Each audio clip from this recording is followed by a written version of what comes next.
우리 시간 다 함께 자리에서 일어나셔서 오늘 우리에게 주시는 하나님의 말씀 함께 보겠습니다. 오늘 우리에게 주시는 하나님의 말씀은 사도행전 4장 23절부터 31절까지의 말씀입니다. 사도행전 4장 23절부터 31절까지의 말씀을 제가 받들어 읽겠습니다. 사도들이 노임의 그 동료에게 가서 제사장과 장로들의 말을 다 알리니 그들이 듣고 한 마음으로 하나님께 소리를 높여 이르되 대주제여 천지와 바다와 그 가운데 만물을 지으신 이시오 또 주의 종 우리 조상 다윗의 입을 통하여 성령으로 말씀하시기를 어찌하여 열방이 분노하며 족속들이 허사를 경영하는고 세상의 군안들이 나서며 관리들이 함께 모여 주와 그의 그리스도를 대적하도다 하신 이로소이다. 과연 헤롯과 본디오 빌라도는 이방인과 이스라엘 백성과 합사하여 하나님께서 기름 부으신 거룩한 종 예수를 거슬러 하나님의 권능과 뜻대로 이루려고 예정하신 그것을 행하려고 이 성에 모였나이다. 주여 이제도 그들의 위협함을 굽어보시옵고 또 종들로 하여금 담대히 하나님의 말씀을 전하게 하여 주시오며 손을 내밀어 병을 낫게 하시옵고 표적과 기사가 거룩한 종 예수의 이름으로 이루어지게 하옵소서 하더라. 빌기를 다음에 모인 곳이 진동하더니 무리가 다 성령이 충만하여 담대히 하나님의 말씀을 전하니라. 아멘. 이는 우리에게 주시는 하나님의 말씀입니다. 자리에 앉아주시기 바랍니다. 오늘도 함께 예배하는 우리 모두에게 주님의 평화가 있기를 간절히 소원합니다. 제가 지금은 목회자이기 때문에 또 그렇고 또 나이가 들어서 또 그런지 모르겠는데요. 대중음악이나 이런 데 별 관심이 없습니다. 시간이 날 때면 주로 찬양을 듣고는 하는데요. 고등학교 때는 제가 대중음악에 꽤 심취했던 시간들이 있습니다. 그 중에서도 특히 락 음악을 상당히 좋아했었는데 그 당시엔 테이프로 음악을 들었는데 여러 락 그룹의 테이프를 많이 사 모으고 시간 날 때마다 그거를 듣고 또 그 가사를 하나하나 해석하면서 그 락 음악을 좀 따라 부르던 그런 기억이 납니다. 어렸을 때 다 그런 경험이 다 있잖아요.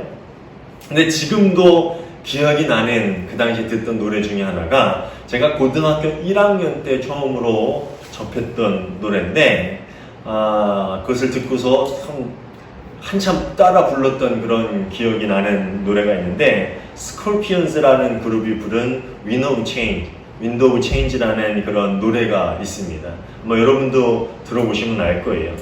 이 노래가 나온 게 1991년인데요. 당시 소련이 막 무너지려고 했던 그런 시기였고요. 당시 이 노래가 이 시대적 분위기를 타고서 전 세계적으로 흥행을 한 노래라고 합니다. 음악 평론가들에 의하면요, 이 노래가 동독과 서독을 가로막고 있던 아시죠? 그 베를린 장벽을 무너뜨리는데 큰 역할을 했다고 합니다. 그러고 보면 이 노래가 당시 얼마나 유행했고 세계적으로 얼마나 큰 영향을 미쳤는지를 알 수 있을 것 같습니다. 노래의 가사를 보면은요, 마지막 부분에 좀 이런 부분이 나오는데요.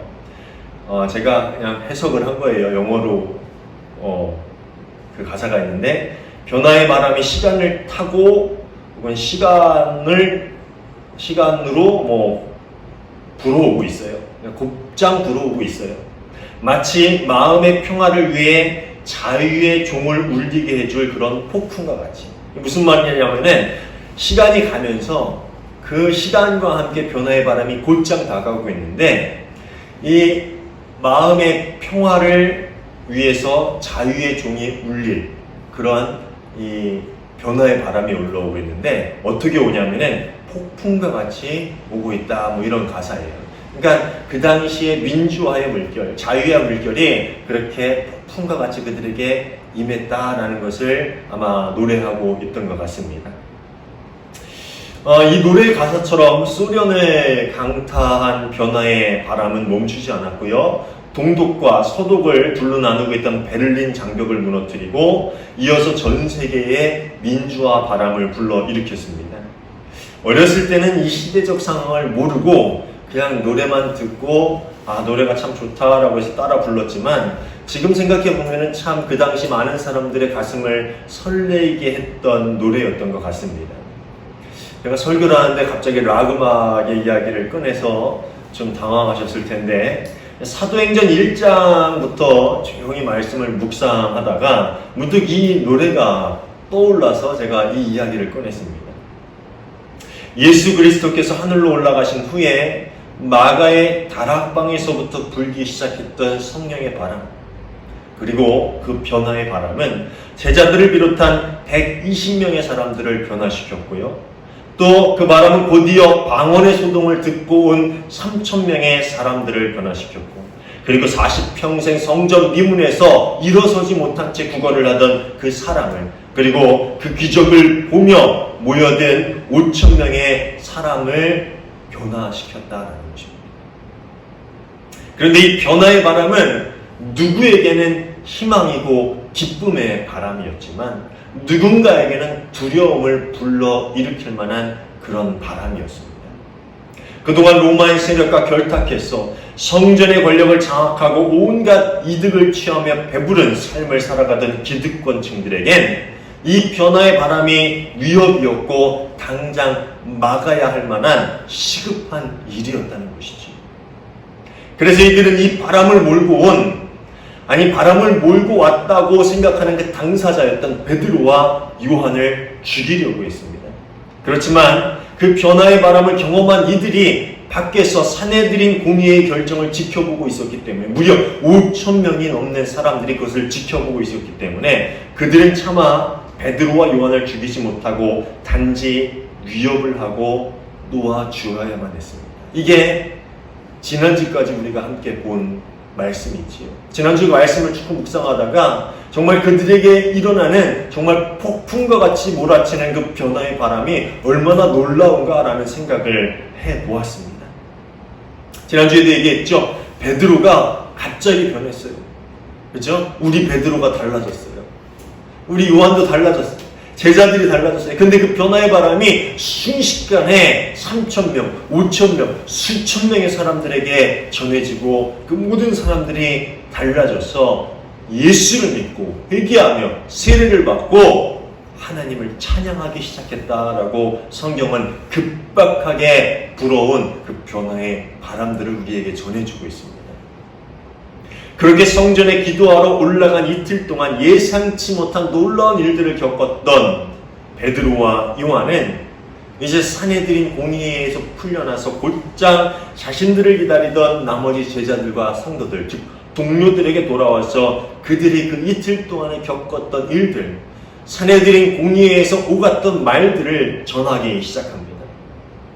그런데 그들이 그렇게 급하게 돌아와서 그동안의 이야기를 전한 것은 예수의 이름으로 가르침을 전하는 그것을 금지했던 사내들인 공의의 협박을 두려워해서, 야, 너희도 조심해, 이제 그렇게 하면은 가만두지 않는데 라는 그런 것을 경고하기 위해서도 아니고, 혹은 자신들이 야, 우리가 그 앞에서 얼마나 당당하게 말했는지 알아? 그것을 자랑하기 위함도 아니었습니다. 베드로와 요한은 이제 자신들이 어떠한 상황에 처해 있는지를 분명히 알았어요.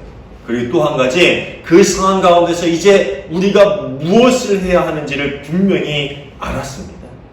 복음을 전하려 한다면 그들은 계속해서 죽음의 위협 앞에 처하게 될 것이라는 것쯤은 그들도 이미 눈치채고 알았을 것입니다.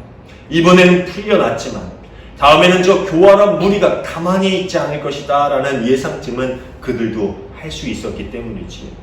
그렇지만 그 위협 가운데서 그들은 어떤 길을 선택해야 하는지 분명히 깨달았습니다. 그래서 그들은 속히 돌아와 자신의 동료들, 그 제자들과 모여있는 성도들에게 그 안에 있었던 일들을 얘기하고 곧바로 기도하기 시작합니다.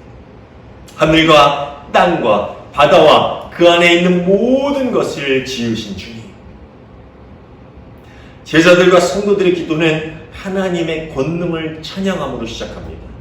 개역개정에는 대주제여라고 부르짖는데 이에 해당하는 헬라어 데스포타는요, 천지 만물을 지으신 창조주 하나님을 가리키는 그런 단어입니다. 즉 하늘과 땅과 바다 그리고 그 안에 살아가는 모든 동식물을 비롯한 우리 사람을 지으신 하나님, 자신이 지으신 만물의 모든 영역에서 일어나는 일들을 주관하시는 그 전권을 가지신 그 하나님의 이름을 부르며 기도하고 있는 것이지요. 어찌 보면 별거 아닌 것 같은 이 짧은 부르짖음, 대주제여, 하늘과 땅과 바다와 그 안에 있는 모든 것을 지으신 주님이라는 이 짧은 부르짖음 안에는 이제까지 그들이 경험한 하나님에 대한 신뢰의 고백이 담겨 있다고 볼 수 있습니다.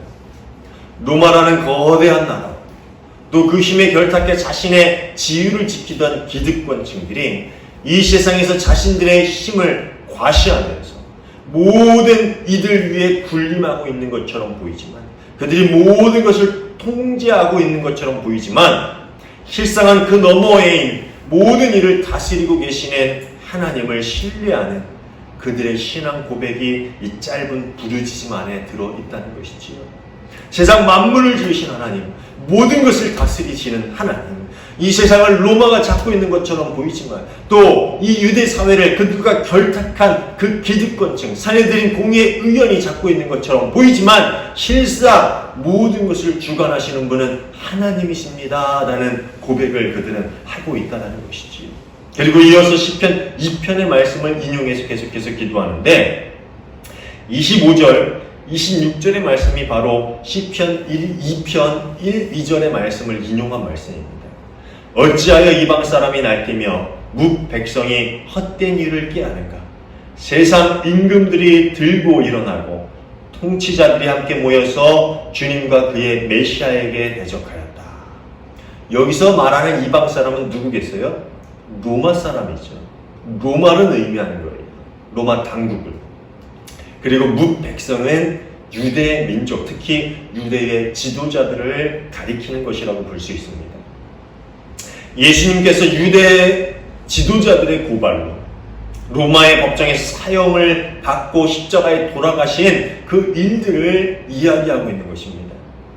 하나님께서는 다윗을 통해서 메시아가 이 땅에 오시면 어떤 일을 당하게 될지에 대해서 이미 예견하시고 그 다윗의 입을 통해서 예언하셨던 것이지요.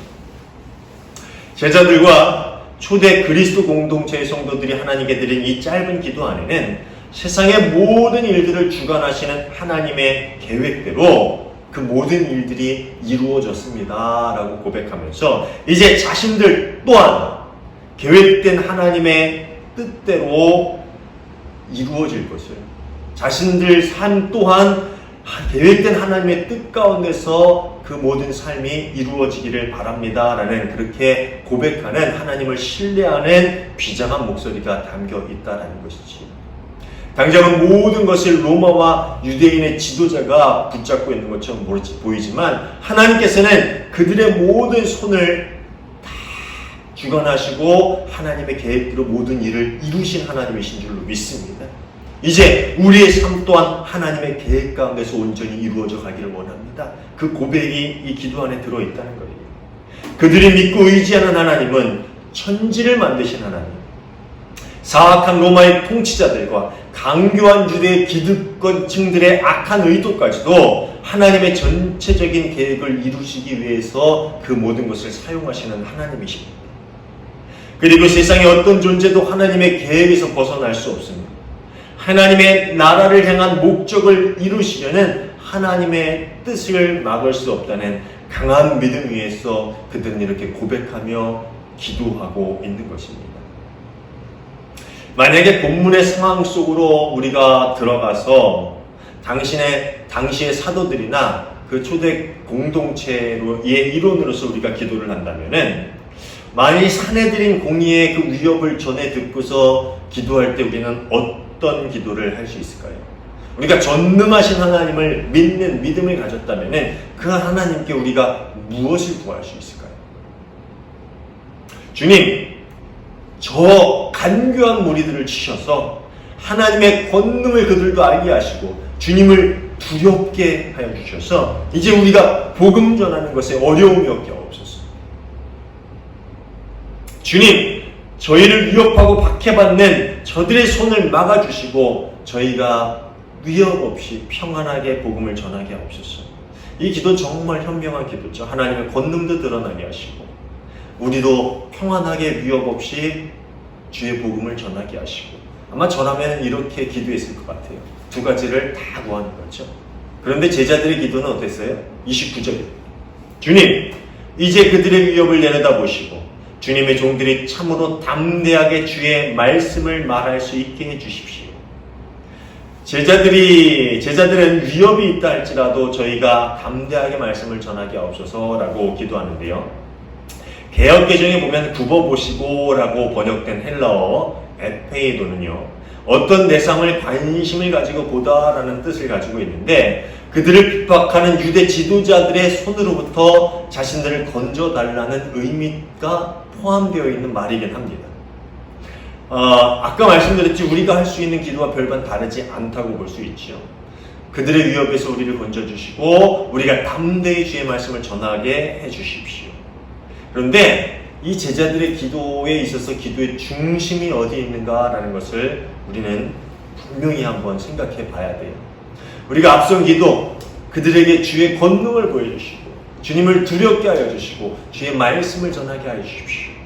거기서 우리가 만약 그렇게 기도한다면 우리의 초점은 어디에 맞춰져 있을까?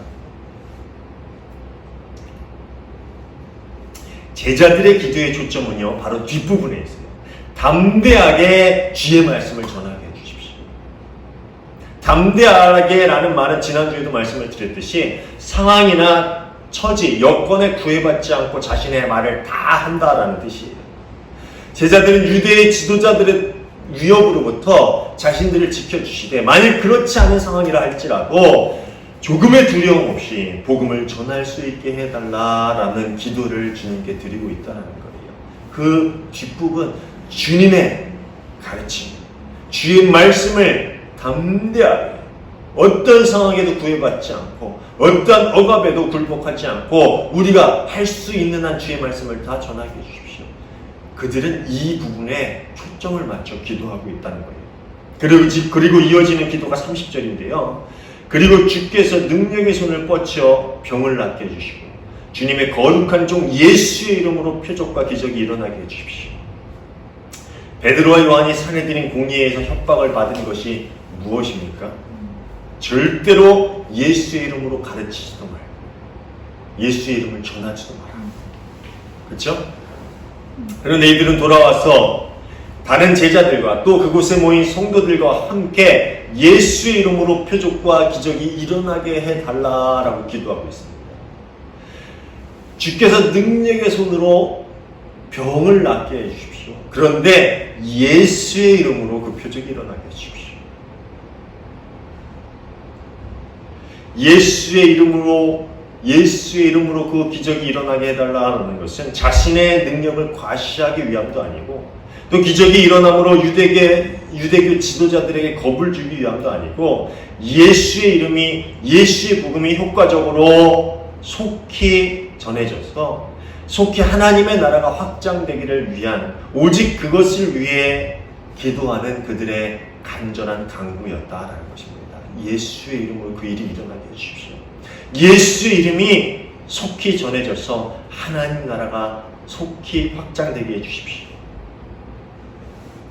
성령의 바람으로 변화된 제자들, 그리고 초대 그리스도 공동체의 성도들은 자신의 평안 혹은 자신의 생명에 대한 근심보다 복음을 어떻게 전할 수 있을지, 예수의 이름이 어떻게 효과적으로 전파될 수 있을지에 대해서 더욱 근심했습니다. 아니, 그것을 가지고 더욱 기도하며 하나님께 나아갔다는 거죠.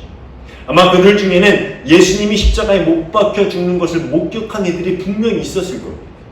물론 제자들 중에는 그것을 본 이들이 있고 그 순간 옆에 있었던 요한과 같은 사람도 있지요. 그런데 제자들 외에도 그들 중에 예수님이 얼마나 처참하게 돌아가셨는지를 본 사람이 분명히 있었을 거예요. 아니, 예수님을 보지는 못했다 하더라도 당시에 십자가의 처형이 종종 있었던 일이기 때문에, 또 십자가 처형은 반역한 이들에게 주어지는 처형이기 때문에 만민이 보는 가운데서 행해졌어요. 그렇기 때문에 그 고통스럽고 치욕스러운 죽음에 대해서 분명히 알고 있었을 거예요. 그리고 자네들인 공의의 명령을 어기면 그 십자가 위에 달려 죽는 사람이 바로 자신이 될 수도 있겠다라는 생각 또한 분명히 그들은 할 수 있었을 겁니다.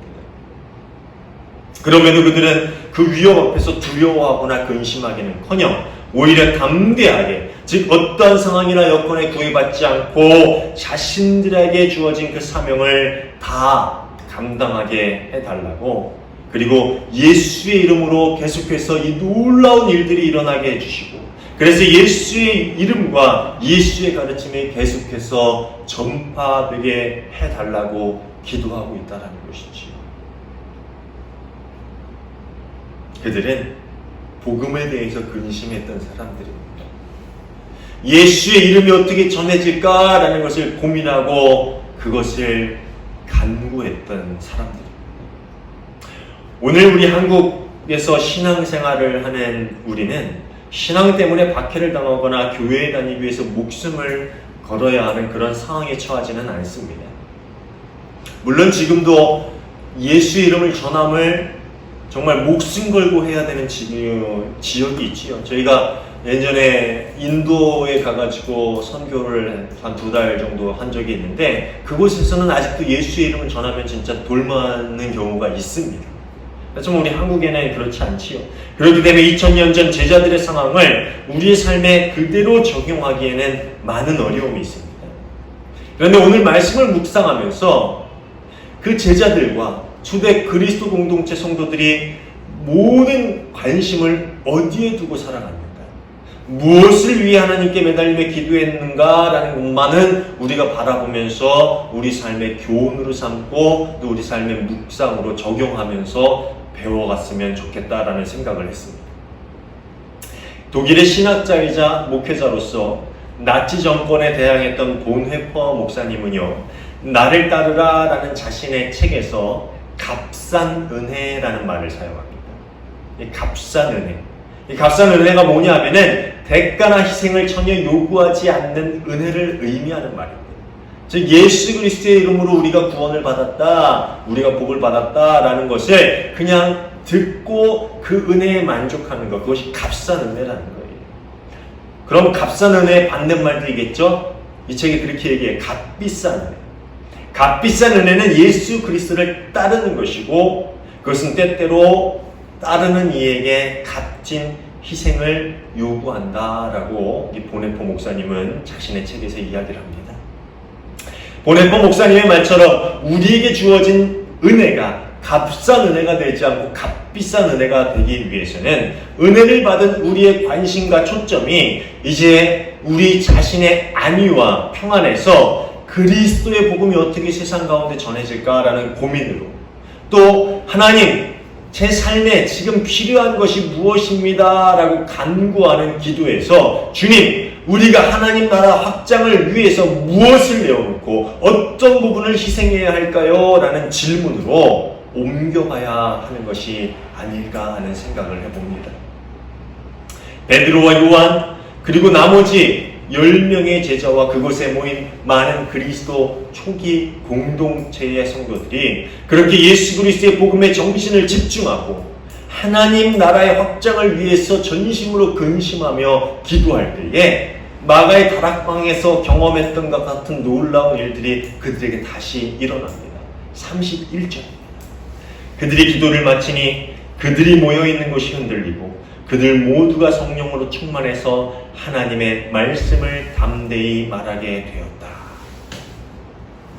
여기서 땅이 흔들리는 것은요, 거룩하신 하나님의 임재 혹은 성령님의 임재를 경험할 때 나타나는 현상이에요. 그들이 그렇게 그들의 온 신경을 그리스도의 복음과 하나님 나라에 집중해서 기도할 때에, 그들의 마음을 전적으로 그곳에 두었을 때에 그들은 성령의 임재를 강하게 경험했으며, 더 놀라운 것은 성령의 임재하심을 통해서 그들 안에 있는 두려움이 사라지고 이전보다 더욱 담대하게 하나님의 말씀을 선포하게 되었다라는 것입니다. 그리고 이후의 역사를 우리가 알고 있듯이 결국 이들에게 불어닥친 성령의 바람, 이들을 변화시킨 그 성령의 바람은 결국 로마를 변화시킵니다. 그리고 온 유럽을 변화시켰으며 복음이 오인 세상에 전해지는 놀라운 일들을 만들어내고야 말았다라는 것을 우리는 잘 알고 있지요. 사랑하는 여러분, 오늘 우리는 무엇에 관심을 가지고 하나님께 기도하고 있습니까? 우리는 무엇을 원하며 어떤 것을 간구하며 예배의 자리에, 기도의 자리에 나아오고 있습니까? 우리는 예수의 이름, 그리스도의 복음, 하나님 나라의 확장을 위해서 어떤 것을 내려놓고 우리 삶 가운데 어떤 것을 양보하며 살아가고 있습니까? 우리 삶의 초점은 어디에 맞춰져 있습니까? 우리 삶은 누군가에게 복음이 들어가게 만들고 세상 가운데 그리스도의 향기를 전하는 바람이 되고 있습니까? 그 옛날 예수님의 제자들이 초기 그리스도의 공동체가 온 신경을 집중해 바라보며 간구했던 그 기도가 오늘날 우리의 기도가 될 수 있기를 간절히 소원합니다. 그래서 우리의 모든 삶을 통해서 성령의 바람이 세상 모든 이들에게 전해지고 우리 주변에서부터 또 우리가 속한 모든 공동체 또 우리가 있는 모든 삶의 자리가 그 성령의 바람으로 변화되는 놀라운 역사가 우리를 통해서 일어날 수 있기를 주님의 이름으로 축원합니다. 기도하겠습니다. 하나님, 저희에게 은혜를 더하여 주시고 보혜사 성령님을 보내주심에 감사를 드립니다. 내 성령의 은혜를 받은 저희가 값싼 은혜로 이 세상을 살아가고 있지 않은지 다시 한번 돌아봅니다. 저희의 은혜가 값비싼 은혜가 되기를 원합니다. 주님의 은혜를 받은 저희 또한 우리 삶 가운데 그리스도의 복음이 세상 가운데로 전해지기 위해서 하나님의 나라가 확장되기 위해서 우리 삶 가운데 모든 것을 내려놓고 주의 나라를 위해서 우리의 삶을 양보하며 하나님께 쓰임받고자 온 신경과 온 관심을 그곳에 집중하여 살아갈 수 있는 놀라운 인생이 되게 하여 주시옵소서. 그래서 저희를 통하여 성령의 바람이 그리스도의 향기가 세상 가운데로 전해지게 하시고 우리의 가정 또 우리가 속한 모든 삶의 자리가 우리로부터 변화되는 놀라운 역사를 경험하게 하여 주시옵소서. 주님, 성령의 역사하심이 날마다 우리 삶 가운데 일어나게 하시고 우리가 변화받음으로 변화의 불씨, 바람의 불씨가 될 수 있는 놀라운 삶을 살아가는 저희 모두가 되게 하여 주시옵소서. 주님이 함께 하심을 믿고 감사하며 예수님 이름으로 기도하옵나이다. 아멘.